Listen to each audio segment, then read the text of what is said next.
Hello friends, आपका स्वागत है मेरे चैनल पर।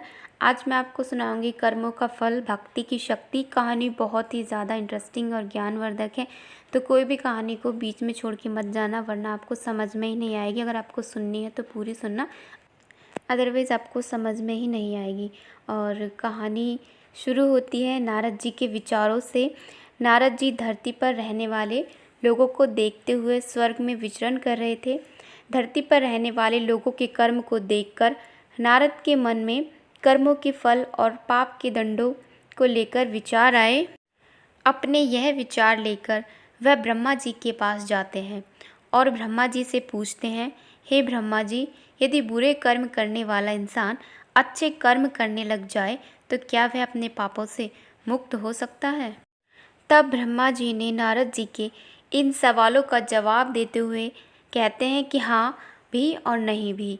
हाँ का मतलब यह है कि अगर कोई इंसान अपने किए गए पापों से मुक्ति पाना चाहता है तो अगर इंसान दिल से अपने पापों का पश्चाताप करते हुए निस्वार्थ भाव से दान, पुण्य, धर्म और भक्ति का रास्ता अपनाता है तो वह उस जन्म में अपने मिलने वाले पापों के दंडों से मुक्त हो सकता है। इससे उस इंसान के किए गए पापों की सज़ा कुछ कम जरूर हो जाएगी, लेकिन पापों का दंड तो जीवन काल में भोगना ही पड़ेगा।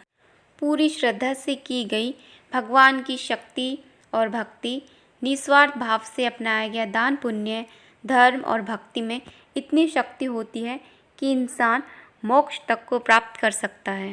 एक गांव में एक सूद नाम का इंसान रहता था।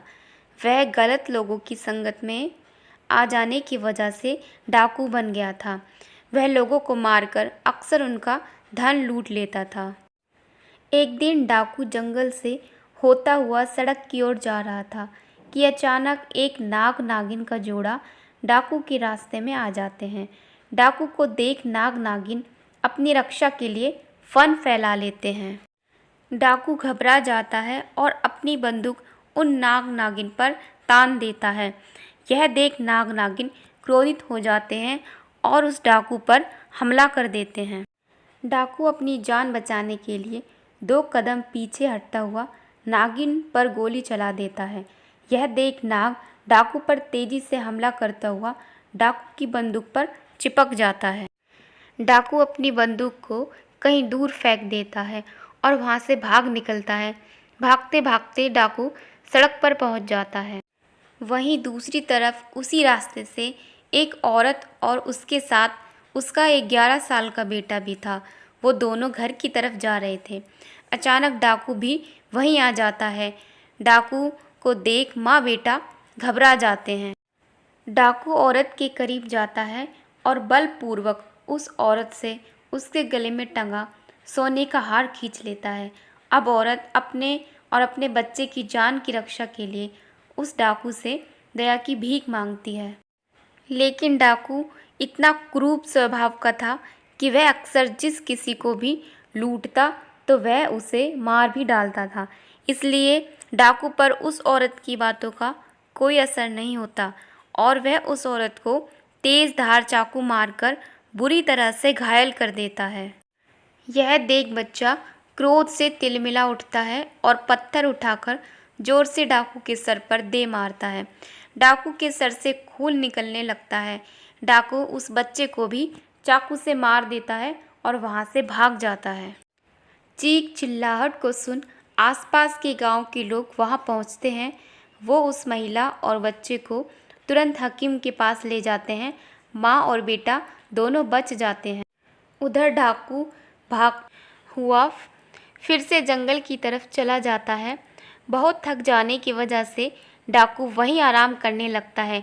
दूसरी तरफ नाग डाकू का पीछा करते हुए वहीं डाकू के पास पहुंच जाता है। उधर नाग या नागिन कभी भी अपने दुश्मन का चेहरा नहीं भूलते। डाकू सो चुका होता है। इधर नाग अपनी नागिन की मौत का बदला लेते हुए डाकू के पैर को डस लेता है। डाकू दर्द से छटपटाता हुआ वहीं मर जाता है। यह सारी घटना यमपुरी में बैठे हुए चित्रगुप्त और यमराज जी देख रहे थे। डाकू के मरते ही यम के दूत यमलोक से धरती पर डाकू की आत्मा को लेने आते हैं। वह डाकू की आत्मा को यमलोक ले जाते हैं। यमलोक में चित्रगुप्त जी अपनी किताब में डाकू के द्वारा किए गए सभी कर्मों और पापों का लेखा जोखा देखते हुए उसे उसके पापों की सज़ा सुनाते हैं। डाकू की आत्मा को बहुत सारी यातनाएं दी जाती हैं। इसके बाद चित्रगुप्त जी डाकू की आत्मा को बोलते हैं कि जिस 11 साल के बच्चे को तुमने चाकू से मारा था, उस पाप की सज़ा भोगने के लिए तुम्हारा फिर से धरती पर जन्म होगा और एक पंडित के घर होगा, जहां तुम सिर्फ 11 साल तक ही जीवित रहोगे। दूसरी तरफ एक गांव में एक पंडित रहता था, जिसकी पत्नी को 10 साल से कोई भी औलाद नहीं हुई थी। पंडित भगवान भोलेनाथ का बहुत बड़ा भक्त था। वह रोज़ भोले बाबा की पूरे श्रद्धा विश्वास से पूजा अर्चना किया करता था। इसके अलावा वह गरीबों और साधु संतों को भोजन भी करवाता था। एक दिन भगवान शंकर पंडित की सच्ची भक्ति और पुण्य कर्मों से प्रसन्न होकर पंडित को दर्शन देते हैं। पंडित भगवान शंकर के दर्शन पाकर बहुत प्रसन्न होता है। भगवान शंकर बोलते हैं, मैं तुम्हारी सच्ची भक्ति से बहुत प्रसन्न हूँ। बोलो क्या वरदान दूँ तुम्हें। पंडित एक पुत्र की मांग करता है। भगवान शंकर तो अंतर्यामी थे। वह भूत भविष्य पहले से ही जानते थे कि पंडित क्या वरदान मांगेगा। इसलिए उन्होंने पंडित को पुत्र देने का वरदान देने से पहले ही यह बता देते हैं कि यह पुत्र सिर्फ 11 वर्ष ही जिएगा, उसके बाद मर जाएगा। यह जानने के बाद भी पंडित कुछ नहीं बोलता, क्योंकि उसे अपनी भक्ति पर पूरा विश्वास था कि भगवान अपने भक्त के साथ कभी अन्याय नहीं होने देंगे। यह सोचता हुआ पंडित पुत्र का वरदान मांग लेता है। भगवान शंकर पुत्र का वरदान देकर वहाँ से गायब हो जाते हैं। अगली 9 महीने बाद पंडित के घर पुत्र का जन्म होता है। इधर पंडित यह जानते हुए भी कि यह 11 साल से अधिक नहीं जिएगा, फिर भी प्रसन्न रहता है। यह बात पंडित घर में किसी से भी नहीं बताता।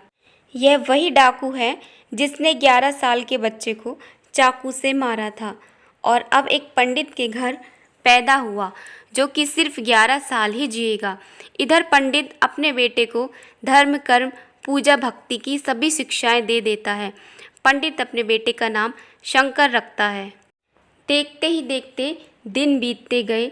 शंकर को 11 साल पूरे होने में सिर्फ 1 महीना ही बचा था। पंडित शंकर के मामा को तुरंत घर बुलवाते हैं और खूब सारा धन देकर काशी जाने को कहते हैं। पंडित धन देते हुए बोलता है कि वह शंकर के हाथों 28 दिनों तक यज्ञ करवाना, साधु संतों को पूरी श्रद्धा से भोजन करवाना और पूरी विधि अनुसार महामृत्युंजय के मंत्र का जाप करते हुए 28 दिनों तक रोज़ सुबह भगवान शिव की पूरी श्रद्धा से विधि अनुसार पूजा करनी है। अगले ही दिन मामा और शंकर धन लेकर काशी के लिए निकल पड़ते हैं। काशी पहुंचते ही मामा और शंकर वो सब करना शुरू कर देते हैं जैसा कि पंडित ने बताया था। ठीक 28वें दिन शंकर की हालत अचानक खराब हो जाती है। शंकर के मामा शंकर को आराम करने के लिए अंदर भेज देते हैं। शंकर के मामा जब सब साधुओं को भोजन करवा के शाम को शंकर के पास वापस लौटते हैं तो शंकर मर चुका है। यह देख शंकर के मामा ज़ोर ज़ोर से रोने लगते हैं। इतने में यमलोक के दूत शंकर की आत्मा को लेकर यमलोक पहुंचते हैं। यमलोक में चित्रगुप्त जैसे ही शंकर के पाप पुण्य के लेखे की किताब खोलते हैं तो चकित रह जाते हैं और ज़ोर से बोल उठते हैं, असंभव, अद्भुत। ये 2 शब्द बोलते ही चित्रगुप्त कुछ देर तक यूं ही मौन खड़े रहते हैं। फिर कुछ देर बाद चित्रगुप्त ऊंचे स्वर में यमदूतों को आदेश देते हुए कहते हैं कि तुरंत अभी के अभी शंकर की आत्मा को शंकर के शरीर में डाल कर आओ। यमदूत शंकर को उसके शरीर में पुनः डाल देते हैं और शंकर फिर से जी उठता है। अचानक यह चमत्कार देख कि शंकर के शरीर में हलचल हो रही है, शंकर के मामा की खुशी का ठिकाना नहीं रहता। वहाँ यमलोक में इस बात को लेकर यमराज चित्रगुप्त से सवाल करते हैं कि यह कैसे हुआ। तब चित्रगुप्त जी बताते हैं कि जब मैंने किताब खोली तो उसमें शंकर के द्वारा किए गए पुण्य कर्मों, भगवान शिव की आराधना और हवन जैसे शुभ और भक्ति की शक्ति से शंकर की कुंडली में जो उसके पिछले जन्म के पापों की वजह से मृत्यु का जो योग बना था, वह योग खत्म हो चुका था। इसी के साथ शंकर के पुण्यों का लेखा सबसे अधिक था, जिस वजह से शंकर की उम्र बढ़कर 90 साल हो चुकी थी। इस वजह से मुझे सृष्टि के नियमों का पालन करते हुए शंकर की आत्मा को पुनः शंकर के शरीर में भेजना पड़ा। इधर शंकर की मामा पूरे हर्षोल्लास के साथ आंखों में खुशी के आंसू लेकर शंकर को लेकर घर पहुंचते हैं, तो शंकर को जिंदा देख शंकर के पिता इतना खुश होते हैं मानो उन्हें नया जीवन मिल गया हो। तब शंकर सबको वो सब बातें बताता है जो उसके साथ यमलोक में हुआ। यह सुन सभी का भगवान के प्रति श्रद्धा और विश्वास और बढ़ गया। इतना बोल ब्रह्मा जी अपनी कहानी समाप्त करते हैं। अब नारद जी को अपने सभी प्रश्नों का उचित जवाब मिल चुका होता है। तो दोस्तों, देखा, हमें इस कहानी से बहुत कुछ सीखने को मिलता है। अपने जीवन का उद्धार चाहते हो तो हमेशा प्रभु की भक्ति करो, निस्वार्थ भाव से लोगों की सेवा करो, कभी बुरे कर्म ना करो। और अगर आपको हमारी कहानी अच्छी लगी हो तो चैनल को सब्सक्राइब कर लेना और वीडियो को लाइक करके जाना। इसी प्रकार की ज्ञानवर्धक और प्रेरणादायक कहानी आपको मिलती रहेंगी। राधे राधे।